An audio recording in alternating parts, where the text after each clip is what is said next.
You think you know what betrayal looks like? You think you've seen shock? Well, buckle up, because what happened at Wrestlepalooza will make you question everything you thought you knew about loyalty in WWE. I'm talking about moments so devastating, so earth-shattering, that grown adults were literally crying in the arena. And if you're one of those fans who thinks modern WWE lacks soul, this list will either prove you dead wrong or make you even angrier. Roman Reigns thought he had it all figured out. 4 years as the tribal chief, commanding respect, fear, and absolute dominance. But Jimmy Uso had other plans. When Roman went for the spear on Cody Rhodes, expecting Jimmy to hand him the chair like a loyal soldier, Jimmy instead smashed it across Roman's skull. The pop from the crowd was deafening, but here's what really gets me fired up. Some of you are saying this was predictable. Really? Predictable? Jimmy sacrificed everything for Roman 4 years. His relationship with G, his own championship opportunities, his dignity. And you saw this coming? Drop a comment below and tell me honestly, did you really see Jimmy's betrayal coming, or are you just trying to sound smart after the fact? The way Roman's face went from confidence to pure shock, then rage, then something I can only describe as heartbreak. That's Emmy-worthy acting right there. And don't even get me started on Paul Heyman's reaction. The wise man looked like someone had just told him Santa Claus was fake. This one still makes my blood boil. Rhea Ripley was having the match of her life against Bianca Belair for the Women's World Championship when disaster struck. That top rope Hurricane Rana spot went horribly wrong, and we all watched in horror as Rhea's knee twisted in a way knees should never twist. But here's what made this moment legendary. Instead of staying down, instead of taking the easy way out, Rhea fought through what we later learned was a partially torn ACL to finish the match. She hit the Riptide with one good leg and won the championship. The medical team tried to stop the match 3 times, and she waved them off every single time. I've got a question for the keyboard warriors who called this reckless. Have you ever wanted something so badly that physical pain became irrelevant? Because that's what we witnessed. That's the heart of a true champion. Rey Mysterio has given everything to this business for 3 decades. He's sacrificed his body, his time with family, all for our entertainment. So when Dominic Mysterio brought Rhea Ripley to ringside during Rhea's retirement ceremony, we thought it was going to be a beautiful moment of reconciliation. Instead, we got the most brutal beatdown I've ever seen a son deliver to his father. Dominic didn't just attack Rhea, he dismantled him piece by piece while Rhea watched with approval. The steel steps to the ribs, the chair shots to the back, and then, this still gives me chills, he ripped off Rhea's mask and threw it into the crowd like garbage. 40,000 people were on their feet booing, and I swear I saw grown men crying. But what really gets me is seeing comments from people saying Rhea deserved it for being an absent father. Are you serious? This man worked his entire life to provide for his family. Comment below if you think children have the right to physically assault their parents, no matter what. I dare you. The American Nightmare finally finishing his story was supposed to be our WrestleMania moment. But at Wrestlepalooza, we got something even more emotionally devastating.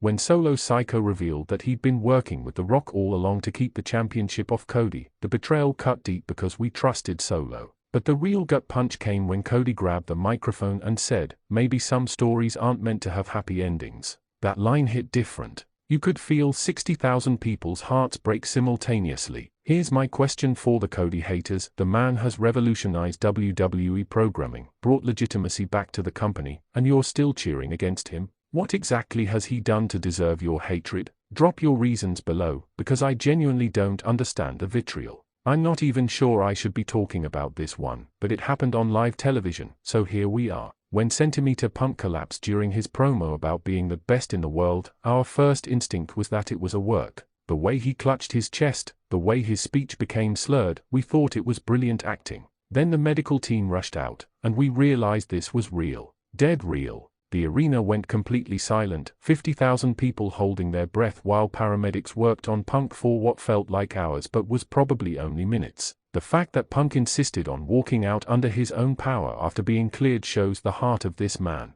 But I've seen disgusting comments from people saying this was karma for his past behavior. Really? You're celebrating someone's medical emergency? That's where we draw the line, people. Walter Gunther had been undefeated for 847 days. That's not a typo, 847 days of absolute dominance. Every challenger fell before the ring general until Drew McIntyre stepped up with something to prove after his own devastating loss months earlier. The match was a 40-minute war that destroyed both men. When Drew finally hit that Claymore kick and got the 3 count, the roof nearly came off the building. But what made this moment transcendent was Gunther's reaction. No excuses, no attacks after the match. He stood up, shook Drew's hand, and walked away with his head held high. That's old school respect right there. But I'm seeing fans complain that Gunther's streak ended too early. Too early? The man dominated for over 2 years. At what point would you have been satisfied? 1,000 days?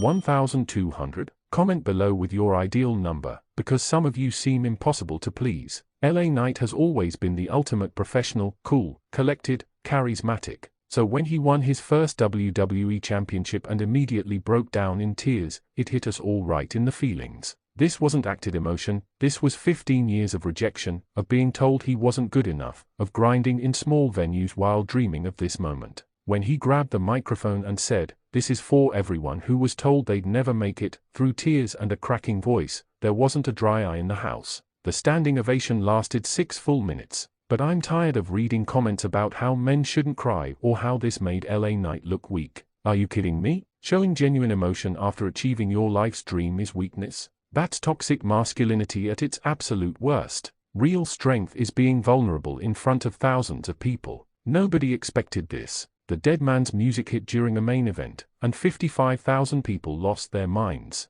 But when he walked down that ramp, something was different. He moved slower, more deliberately, like every step carried the weight of 3 decades. When he got to the ring and took off his hat for the final time, placing it in the center of the ring before walking away without a word, the emotional impact was overwhelming. No speeches, no fanfare, just the simple, powerful gesture of a legend saying goodbye. The fact that he chose Wrestlepalooza for this moment instead of WrestleMania makes it even more special. He gave us something nobody else will ever have. But I'm seeing comments from people saying this was anticlimactic because there was no match. Sometimes the most powerful moments are the quietest ones. Did you want another mediocre match from a 60-year-old man, or was this perfect goodbye enough? Let me know below. When Jade Cargill, Bianca Belair, Naomi, and Bayley stood in the 4 corners of the ring holding championships simultaneously, it represented something bigger than wrestling. This was the culmination of decades of women fighting for equal treatment, equal opportunities,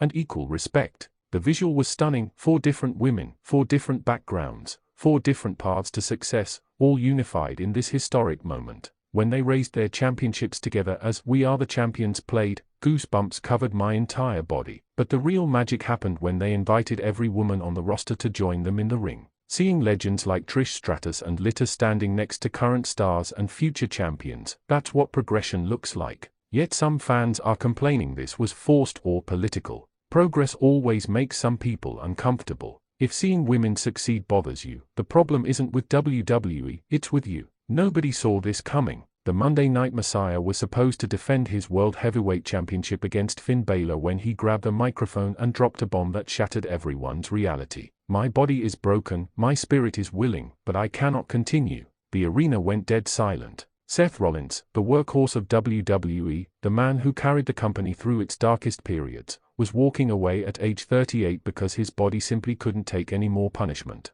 The list of injuries he rattled off was horrifying: multiple knee surgeries, back problems, concussion issues. When he placed the championship in the center of the ring and said, "Find someone worthy of this," before hugging his wife Becky Lynch at ringside, the entire wrestling world changed forever. The standing ovation was thunderous, emotional, and well-deserved. But here's what makes me absolutely furious. Within hours, social media was flooded with conspiracy theories about this being a work, about Seth taking the easy way out, about him being selfish for retiring during a championship run. Are you people insane? This man gave his body, his health, his prime years to entertain us, and your first reaction is skepticism and criticism? Seth Rollins didn't owe us anything else. He gave us everything he had until there was nothing left to give. If you can't respect that sacrifice, you don't deserve to call yourself a wrestling fan. Which of these moments hit you hardest emotionally? Are there any moments I missed that should have made this list? And please, for the love of everything holy, show some respect for the performers who sacrificed their bodies for our entertainment.